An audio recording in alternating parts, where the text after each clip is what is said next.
কেন মন্দির পাহারা দিতে হবে যদি আমাদের মসজিদ পাহারা দিতে না হয়? রাজা প্রজার দিন শেষ, সমস্ত জনগণের বাংলাদেশ, এই স্লোগান নিয়ে আগামী দিনে দেশ তৈরি হবে। সমগ্র জনগণের বাংলাদেশ যদি হয়, তাহলে ভ্যানে করে যিনি সবজি বিক্রি করতে হবে, তাকে কোন ভাই ব্রাদারের কাছে মাসে, দিনে, সপ্তাহে তাকে কেন 100 টাকা দিতে হবে? জামাত ইসলামের হাতে দেশের নিরাপত্তা শৃঙ্খলার দায়িত্ব অর্পণ করে জনগণ যদি আমাদের উপরে গড়ে, এই আশ্বাস, এই বিশ্বাসটুকু কি রাখা যায় যে জামাত ইসলামী গোটা দেশ পরিচালনায় শৃঙ্খলা বজায় রাখতে পারবে ইনশাআল্লাহ?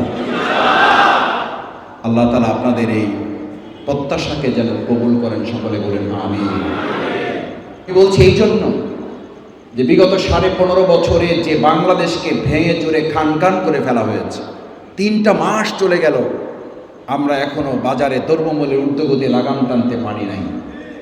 1971 সালের মুক্তিযুদ্ধ এবং মুক্তিযোদ্ধাকে আওয়ামী ফ্যাসিস্টরা সবচেয়ে বড় অপমান করেছে। তাদেরকে দলের আন্ডারে নিয়ে দলের সম্পদে পরিণত করে দেশের মানুষের কাছে তাদেরকে অপমানিত, লাঞ্ছিত করা হয়েছে।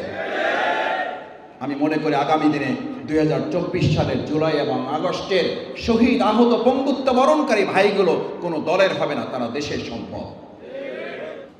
এদেশের মানুষের কাছে 2024 সালের জুলাই আগস্টের গণ অভ্যুত্থানের পরে যে সরকার গঠিত হবে, সেই সরকার এমন আর সরকার এদেশের মানুষ চায় না।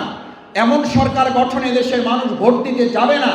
যেই সরকার হবে রাজা, আর এই সমস্ত আমরা মানুষরা হব প্রজা।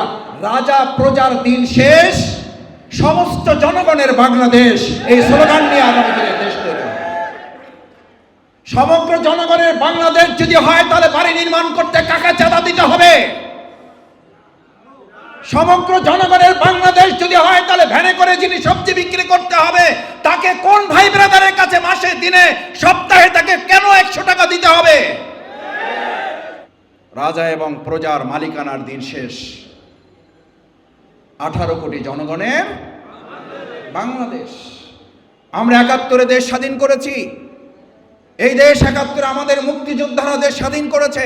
এদেশের জনগণ লড়াই করে দেশ স্বাধীন করেছে।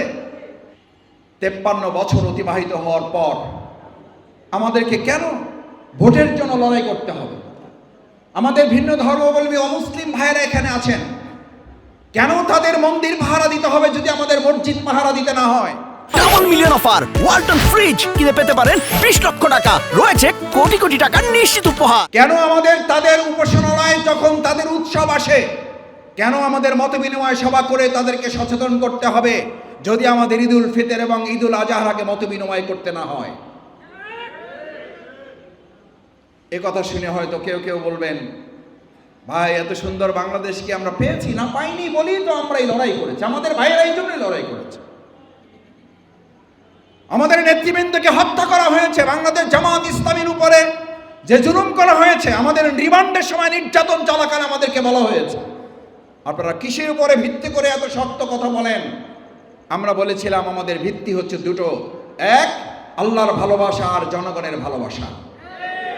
আমি এই কথা এখানে শুধু বলছি না, যখন এরকম 3 জন লোক আমরা এক জায়গায় হলে আমাদেরকে গ্রেফতার করা হতো নাশকতার আশঙ্কার কথা বলে, সেই সময় আমরা বলেছি এখানে অনেক বাড়িওয়ালারা এসেছেন। আমি সেই বাড়িওয়ালাদের প্রতি কৃতজ্ঞতা জানাই। এই আপনাদের পাশেই শাপলা চত্বরে আমরা দিনের পর দিন, মাসের পর মাস, বছরের পর বছর বুকে গুলে ধারণ করে আমরা মিছিলের জন্য রাজপথে বেরিয়ে এসেছি। আমরা মিছিল শেষ করতে না করতে আমাদের উপরে প্রতিবার হামলা করা হয়েছে, গ্রেফতার করা হয়েছে, গুলি করা হয়েছে।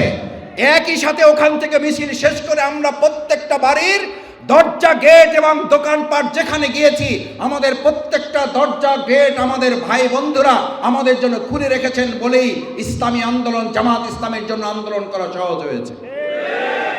আপনারা দরজা খুলে রেখেছেন।